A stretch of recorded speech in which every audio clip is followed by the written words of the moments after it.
What's up, guys? If you're not subscribed, please subscribe. Also, please smash that like button on the video and enjoy the show. It's crazy how similarly when I've had both you and Sean in the studio, almost like back to back. Yeah, we did. Yeah, I recorded those back to back.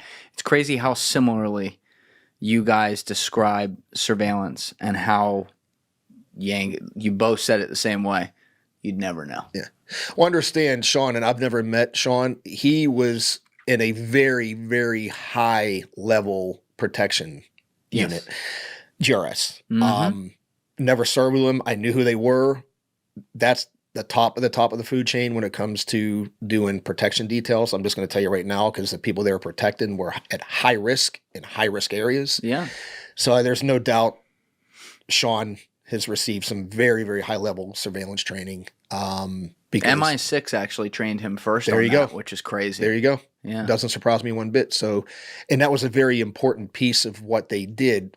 What I did, they just wanted you to be well-rounded, but literally I've only done the surveillance piece one time in my entire career. One time. That's it? Yes, sir. One time. Can you say roughly where that was? I can't say where it was, but it was the longest op I had been on. Was this in a civilian territory or a combat territory? It was not in a combat area. It wasn't like Iraq or Afghanistan. All right, I'm saying it was Greece. What's your guess, Alessi? Italy. Italy? All right, we're in the same part of the map.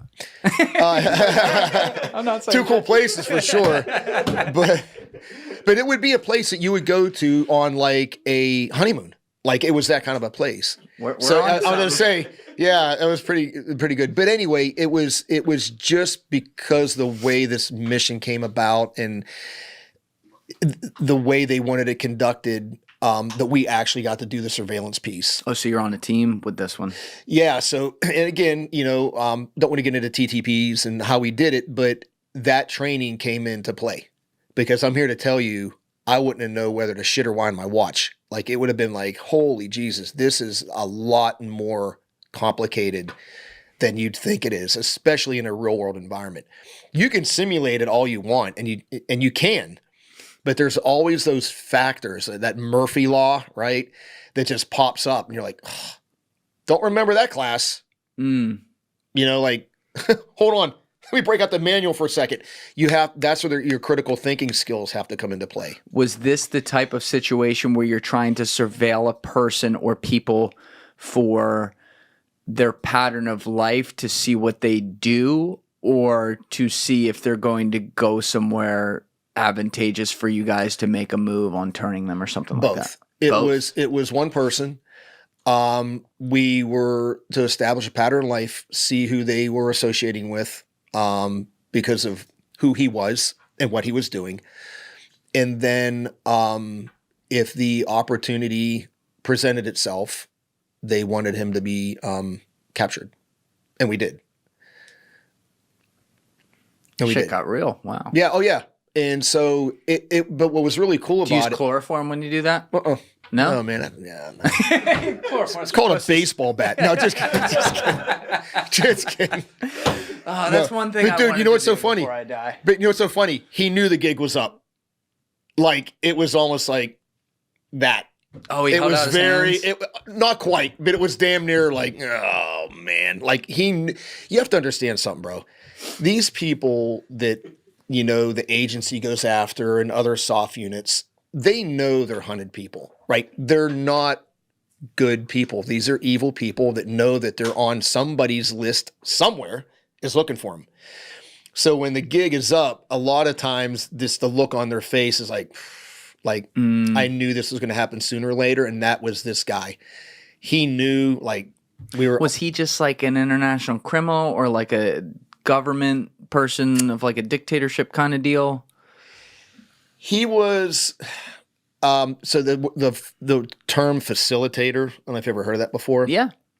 He was a very high level facilitator. That's all I can tell you. Very high level. And they'd been looking for this guy for a long, long time. He was very elusive. Don't tell me this was Victor Boot. No. Okay. No, all right.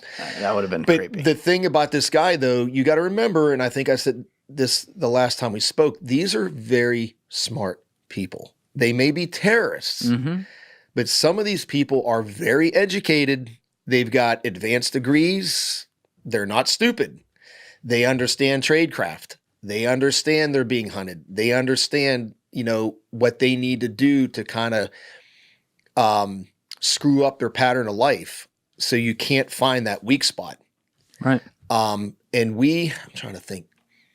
We were there 10 weeks. 10 weeks. You're surveilling them for 10 weeks.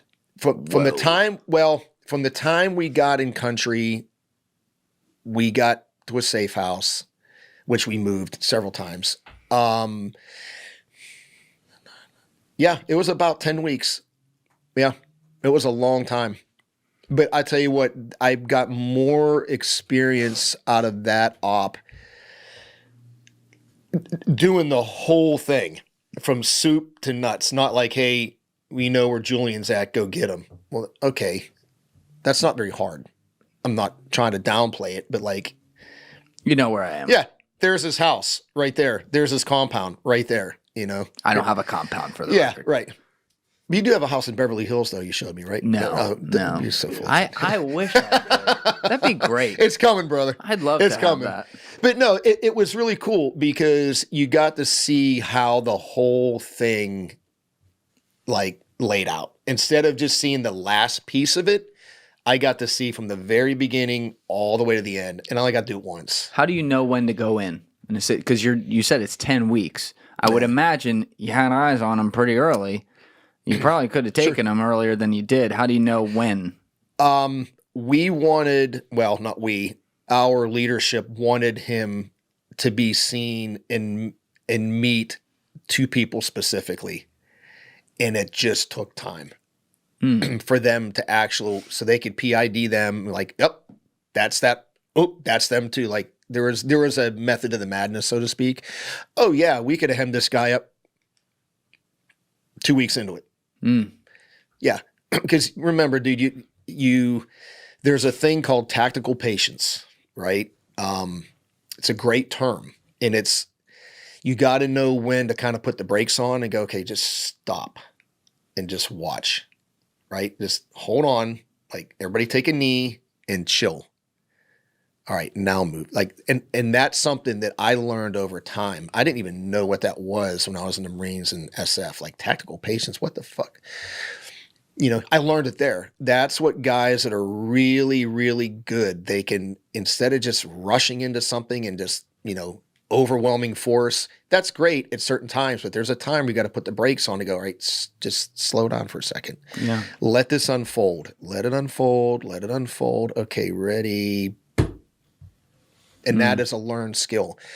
And that comes with a lot of maturity. And I didn't have that until, to be quite honest with you, the very latter end of my career.